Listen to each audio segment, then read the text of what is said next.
여러분 안녕하십니까?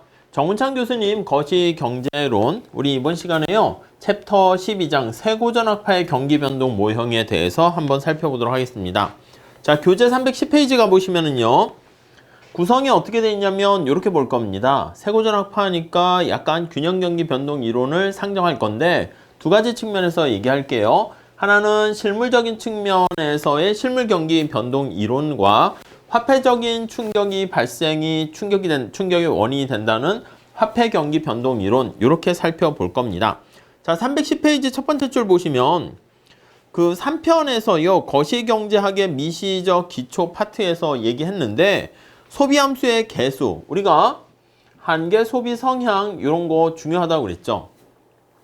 근데 이게 보통 뭐 0.8로 이렇게 일정하다고 이렇게 가정을 하게 되면 나름대로 이렇게 해서 문제를 쫙 풀면서 승수효과까지 도출했는데, 얘가 거시경제 정책 등의 경제 여건에 따라서 변하지 않고 일정하다라고 이렇게 상정을 하잖아. 그러면 거기 세 번째 줄 보시면 이게 초기 케인즈학파 모형이 그렇게 했죠. 초기 케인즈학파의 모형이라든가 아니면 신고전파의 솔로 모형 같은 거, 이런 거 할 때는 일정하다 이렇게 상정을 했는데, 얘네들은 이렇게 일정하다, 정부 정책에 상관없이 일정하다, 이거는 사실 좀 말이 안 된다고. 정부 정책에 대응해서 반응을 하기 때문에. 이걸 지적한 사람이 뭐라고요? 루카스라 하고, 이것을 루카스 비판이다 이렇게 얘기합니다. 루카스 크리틱 이렇게 얘기하죠. 네, 이해 가시죠? 그래서 거기 보시면 루카스의 비판을 피해 갈 수가 없고요. 그래서 이걸 극복하기 위해서 이게 고정되어 있다는 것은 좀 그렇고, 그래서 세고전학파의 경기변동 이론에서는요 소비함수와 투자함수를 임의적으로 가정하는 대신 가계라든가 소비함수의 가계, 기업의 투자함수와 관련된 최적화 행태를 반영하는 거야. 최적화 원리를 적용하고요, 최적화의 원리를 가미하게 되고, 네, 그래서 여기 이제 세고전학파에서 이렇게 반영을 합니다. 더 나아가서요, 시장의 고전학파니까 균형에 대해서 이렇게 상정을 합니다. 네, 그래서 이 세고전학파의 세자에 담겨 있는 게 뭐냐면 기본적으로 최적화 원리랑 또 하나 뭐죠? 기대에 대해서 합리적 기대를 전제로 깔고 얘기하죠. 그래서 이렇게 합리적 기대와 최적화의 원리, 요거 두 가지를 기반으로 해서 얘기를 전개하고요. 요거 두 개. 그 다음에 여기 시장의 균형에 대해서 고전학파니까 우리가 얘기를 하게 됩니다. 자, 그래서 이러한 세고전학파의 경기변동 이론을 우리가 뭐라고 얘기합니까 하면, 경기변동이라는 상태가 뭔가 불균형이고 나쁜 게 아니라 균형 경기 변동 이론, 이렇게 얘기합니다.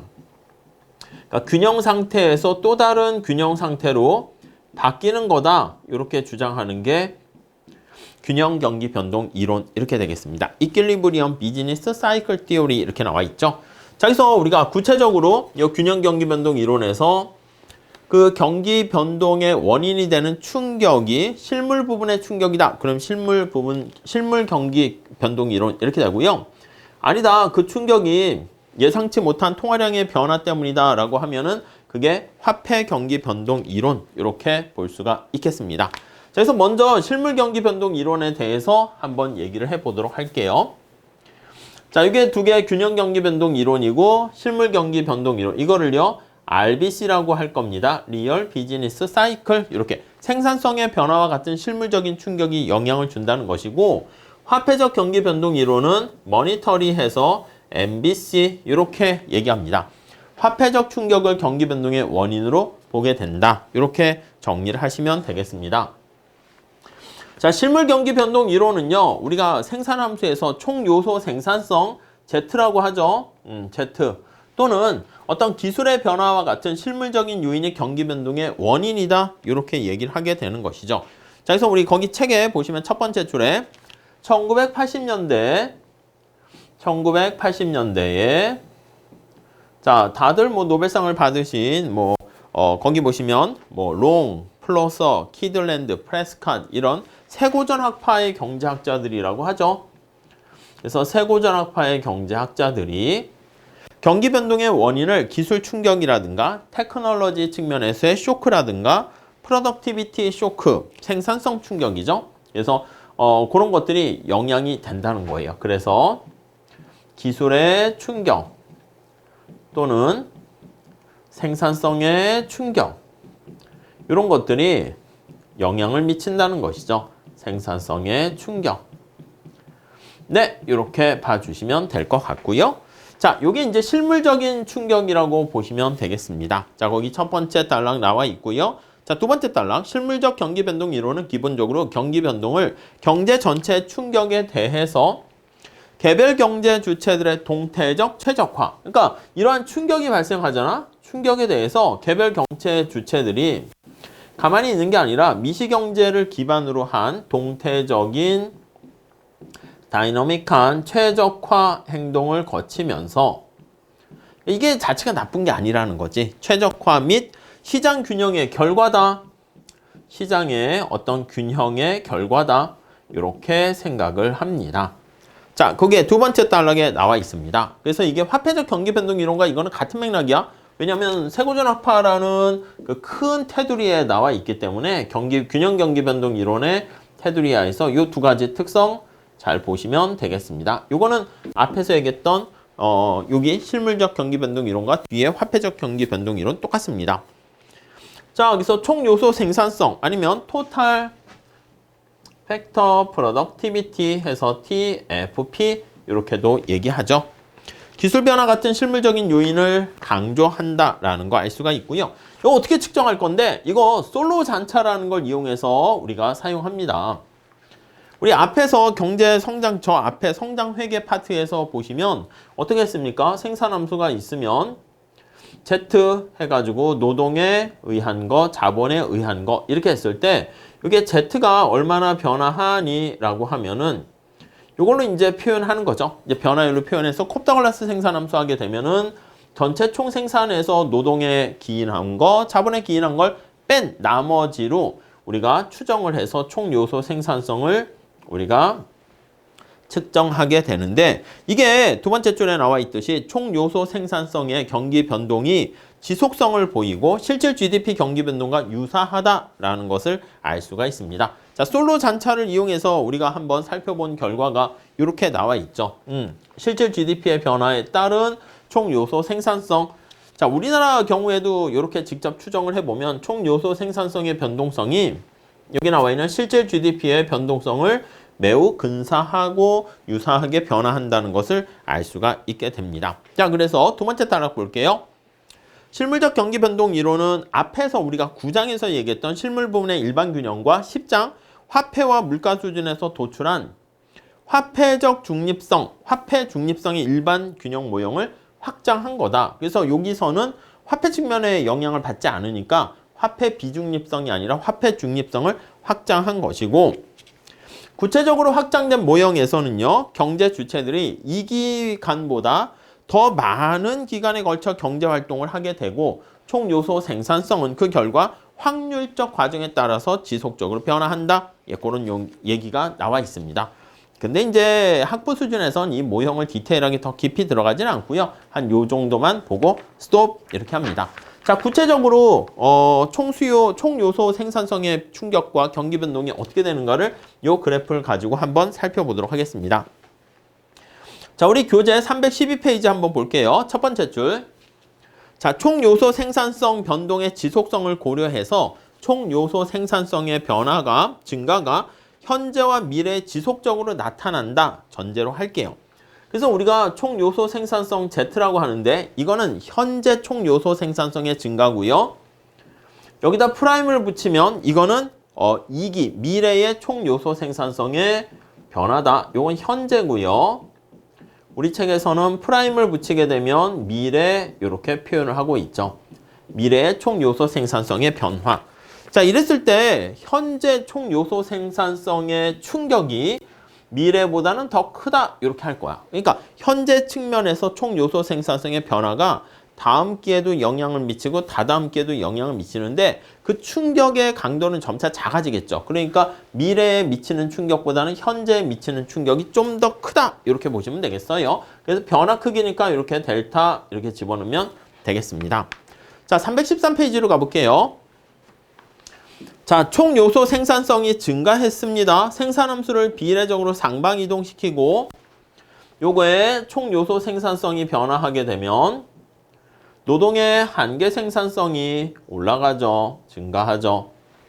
자, 그러면 노동의 한계 생산성이 증가하게 되면 노동의 수요 곡선이 우측으로 이동을 하게 됩니다. 그래서 여기 나와 있는 게 요게 1번 이렇게 되는 거죠. 1번 이렇게요. 네, 따라오셨죠? 자, 균형 고용량과 총생산 역시 증가하게 되고요. 자, 이 결과 수직인 실질 총 공급 곡선이 우측으로 이동합니다. 그래서 여기서는 노동이 증가하게 되고요. 그리고 실질 임금도 올라가게 되고요. 그래서 여기서 YS 요게 총 공급이죠. 얘가 증가합니다. 그래서 총 공급 얘가 우측으로 이동을 하게 되는 것이죠. 이렇게요. 따라오셨죠? 그러니까 Y가 증가하는 거예요. 자, 그런데 미래 예상되는 총 요소 생산성의 증가는 현재 투자와 여기 현재 총 요소 생산성의 증가가 미래 총 요소 생산성까지 증가를 미치게 된다고. 그래서 얘까지 얘가 이제 먼저 첫 번째 증가한 거지만 얘한테도 영향을 미치게 되고 여기 미래에 증가하게 되는 거 요게 또 추가적인 영향을 미칩니다. 자, 거기 보시면 미래 예상되는 총 요소 생산성의 증가는 현재 투자와 현재 소비를 증가시키고 현재 소비와 현재 투자를 증가시킵니다. 이거는 거기 나와 있듯이 저 앞에 챕터 9장에 나와 있으니까 다시 한번 그거는 보시죠. 자, 얘네들은 어떻게 돼? 총수요를 구성하는 요소들 아니겠습니까? 그래서 총수요를 우측으로 이동을 시킨다. 이렇게 보시면 되겠죠. 자, 여기서 여기 나와 있는 총수요를 우측 이동시키는 거 3번 이렇게 보시면 돼요.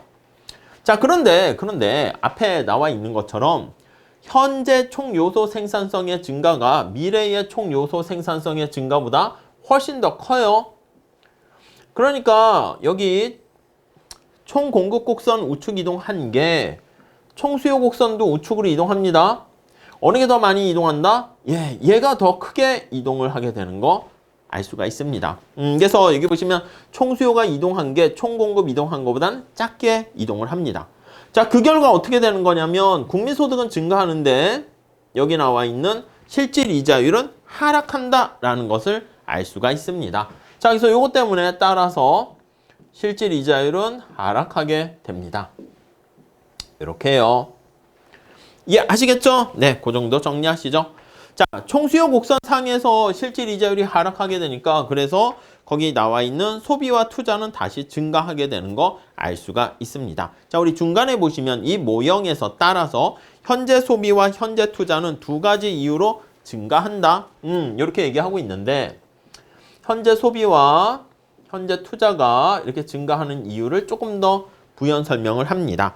자, 첫 번째 뭐가 있습니까? 라고 하면 요거 관련된 요인들 이렇게 한번 살펴보시면 자, 우선 첫 번째 자, 미래 총 요소 생산성의 증가는 평생 소득의 증가를 통해서 얘가 증가하잖아? 그러면 평생 소득이 증가하는 거예요. 그래서 평생 소득이 증가하게 되고 이 평생 소득의 증가는 소비를 증가시키게 됩니다. 오케이? 그리고 미래 자본의 한계 생산성 증가는 얘가 미래 자본에 대한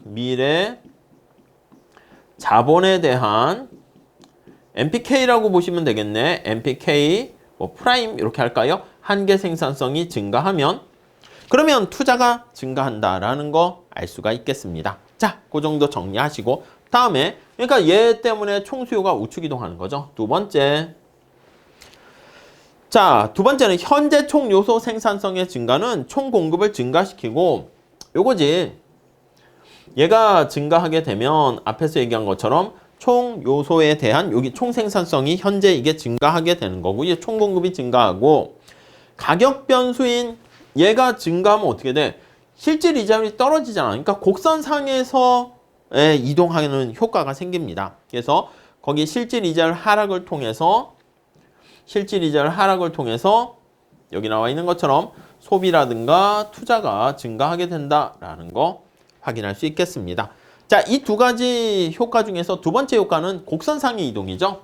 자, 다시 여기 지금 말씀드린 것처럼 얘는 총수요 곡선 자체가 이동하는 거야. 요거 곡선 자체가 이동을 하는 것이고, 자, 그런데 그게 아니라 요거 얘가 현재 총 요소 생산성이 변화하게 되면 이거는 곡선 자체가 아니라 곡선 상에서 이동을 하는 것이죠. 그래서 곡선 상에서 이동을 한다. 이렇게. 아무튼 그 두 가지 효과 때문에 우리가 소비와 투자가 증가한다. 이렇게 보시면 되겠습니다. 자, 그 다음에 여기 보시면 소득이 증가했지. 소득이 증가하고 이자율이 하락했습니다. 이자율이 하락하고 소득 자체가 증가하고, 그게 이자율이 하락하고 여기 소득 자체가 증가하고 이 효과 때문에 이게 화폐 시장에 영향을 미치게 됩니다. 어떻게 영향을 미쳐요? 이자율이 감소하니까 화폐 수요 증가하고 소득이 증가하니까 화폐 수요가 증가하는 거죠. 자, 그래서 거기 보시면 두 번째 단락 볼게요. 소득의 증가와 이자율의 하락은 따라오셨죠? 자, 그림 세 번째에서 화폐 수요가 증가합니다. 여기 보세요. 소득이 Y1, 이자율이 R1 이렇게 있는데 소득이 Y2, 이자율이 R2 이렇게 해서 화폐 수요가 증가합니다. 수요가 증가한다. 이렇게 각각에 대한 이렇게 시장에 대한 연계된 과정, 그걸 잘 보셔야 되겠습니다. 자, 화폐 수요가 증가하면 화폐 공급이 주어져 있을 때는 여기 나와 있는 것처럼 물가 하락으로 이어지는 거 알 수가 있습니다. 오케이? 네, 그래서 요약을 하게 되면 총 요소 생산성의 지속적인 증가는 요거야. Z가 증가하게 되면 지속적인 증가니까 현재도 증가하고 미래도 증가하는 거야. 이해 가시죠? 자, 다시. 자, 총 요소 생산성이 현재만 증가해서 그냥 끝하는 그냥 일시적인 게 아니라 현재도 증가하고 미래도 증가하는데 당연히 그 충격이 미래에는 전이되지만 적게 증가하니까 작게 됩니다. 이게 어떤 영향을 미치는가 보면은 국민소득, 두 번째 줄 보세요. 세 번째 단락에 고용, 소비, 투자 등 실물 변수가 증가하게 되고요. 지속적인 기술 충격에 대해서 최적화 행동의 결과로 정책 당국이 여기에 개입하는 건 안 됩니다. 이게 알아서 그냥 최적 선택의 결과이기 때문에 전부 다 최적 선택의 결과. 그렇기 때문에 정부가 왜 개입해야 된다 하면 안 된다. 안 된다는 거야. 여기서 알 수 있는 것은 정부가 개입해서는 안 된다. 정부 개입에 대해서 반대해야 된다는 거 알 수가 있습니다. 따라오셨죠? 그러니까 오히려 정부가 개입하면 후생이 감소하게 되는 것입니다. 자, 그 다음에 거기 밑에 보시면 근데 거기 보시면 뭐 마찰 요인 있죠. 금융 마찰 이런 것들이 없다라는 전제 하에서 거기 보시면 모든 시장이 완전 경쟁적이고 가계와 기업은 최적화 행동을 하고 그걸 방해하는 마찰적인 요인이 없기 때문에 야 정부 가만히 놔둬. 그래서 밑에서 세 번째 줄 볼까요? 만약에 어떤 균형이 경기 침체를 의미하더라도 경제 주체들은 나름대로 후생을 극대화하고 있기 때문에 여기서 정부가 개입을 하면은 오히려 후생을 떨어뜨린다. 정부는 개입하지 말아야 된다. 이 고전학파 계열의 어떤 철학을 계승하고 있다라는 거 알 수가 있겠습니다. 자, 이러한 과정을 통해 가지고요. 우리가 실제 모형과 데이터 상황에서 보니까 화폐 공급 측면에서는 데이터가 경기 순응적인 특성이 있는데 여기서는 고정돼 있잖아. 그래서 경기에 대해서 비순행적 이렇게 될 뿐이고 나머지들은 여기 음영 처리 없는 부분은 모형에서 실제 데이터를 잘 설명하고 있구나라는 것을 확인할 수 있습니다. 자, 그리고 우리가 우리 책의 이론과 실제 파트에 가보시면 특히 오일 쇼크 상황에서요. 첫 번째 줄 볼게요. 유가 가격이 상승했습니다. 유가 가격이 상승하게 됨으로써 1차 오일 쇼크 하에서 유가 가격이 석유 원유 가격이 상승하게 되니까 총 요소 생산성이 이렇게 감소하게 되는 것이죠. 우리나라와 미국을 포함한 여러 나라에서는 실질 GDP라든가 투자, 고용, 소비가 급격한 감소를 가져왔습니다. 자, 그런데 2차 오일 쇼크에서요, 또 유가가 상승했는데, 이때는 처음에 있었던 1차 오일 쇼크보다 충격이 더 컸어요. 그런데 오히려 소비나 생산과 투자의 감소는 더 늦게 일어나고요. 그리고 작게 발생합니다. 그래서 도대체 왜 이렇게 됐지? 아니, 충격이 더 컸는데, 이때보다는 충격이 작았는데, 오히려 여기 보시면, 이때보다 이때가 더 충격이 더 컸는데, 경제에 미치는 영향은 작았단 말이야. 그래서 왜 이렇게 됐을까? 그거는 경제학자들이 보니까 폴 보커의 긴축적인 화폐 금융 정책, 인플레이션을 잡아야겠다라는 긴축적인 통화 정책 때문에 그렇게 된 게 아닌가, 이렇게 얘기를 하고 있다라고 나와 있습니다. 아니, 그러면 에너지 가격이 상승한 게 아니라, 유가가 상승한 게 아니라 하락했을 때는 어떻게 돼? 하락했을 때 미치는 효과는 상승했을 때 미치는 효과랑 좀 다르게 나타납니다. 훨씬 작게 나타난다. 그래서 거기 보시면 대칭적인 결과가 아니라 상승과 상승 충격과 유가라든가 에너지 가격이 하락했을 때 충격은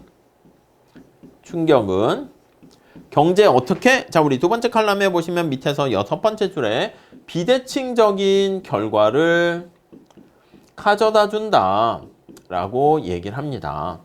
대칭적이지 않다라는 것이죠. 자, 특히 315페이지 가보시면요, 거기 멘도자의 연구를 또 가지고 어떤 유가 상승이 교육 조건을 또 변화시켜 가지고 실질 GDP 변동의 50% 정도를 설명한다. 그래서 이 교역이 굉장히 중요한 쿠웨이트 같은 나라에서는 유가 변동이 경제에 큰 영향을 미치게 된다라는 연구 결과도 있습니다. 살짝만 그냥 보고요. 읽을 거리니까 여러분들께서 한번 봐주시면 될 것 같습니다. 자, 우리 마무리할게요. 실물적 경기 변동 이론의 의의와 한계 살펴보시면 경기 변동에 대한 이런 지속성과 동조성을 여러 기간에 걸쳐 나타나는 기술 충격에 따른 일반 균형 분석의 결과로 설명을 하게 되고요. 요걸 지속성을 잘 설명할 수 있다라는 게 실물적 경기 변동 이론의 장점이에요. 우리가 다음에 보게 될 화폐적 경기 변동 이론에서는 약간 지속성을 설명하기가 좀 그래요. 사람들이 일루전, 착각 때문에 발생하는 건데 그건 경기 변동의 지속성을 설명해야 되는데 그걸 잘 설명하지 못하는 측면이 있습니다. 특히 거기 보시면 두 번째 줄 볼까요?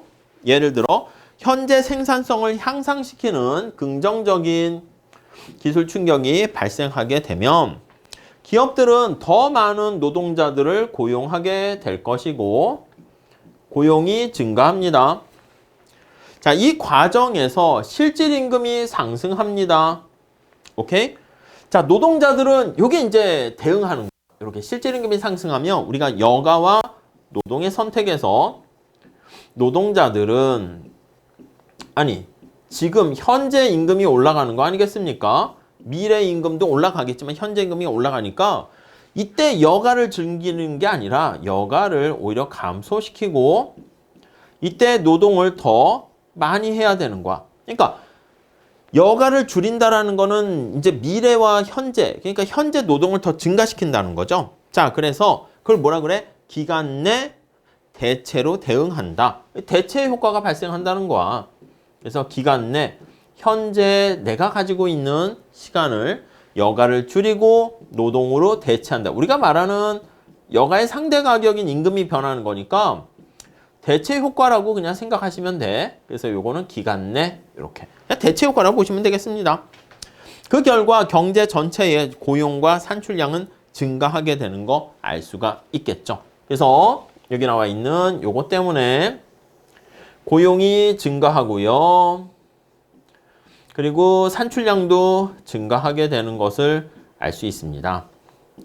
자, 이렇게 뭔가 경제의 우호적인 기술 충격과 그리고 우호적이지 않은 네거티브한 비우호적인 충격이 여러 기간에 걸쳐서 지속적으로 나타나게 되면 고용과 산출량도 지속적으로 증가, 감소, 영향을 미친다. 그러니까 지속성을 잘 설명할 수 있다라고 보시면 되겠습니다.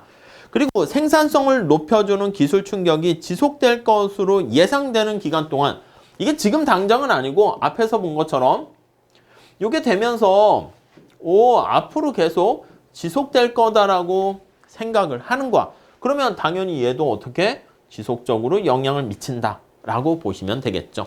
자, 그렇게 보시면 되겠고, 그럼 한계가 뭐가 있습니까? 라고 하면은요, 우리 다음 페이지 316페이지에 나와 있습니다.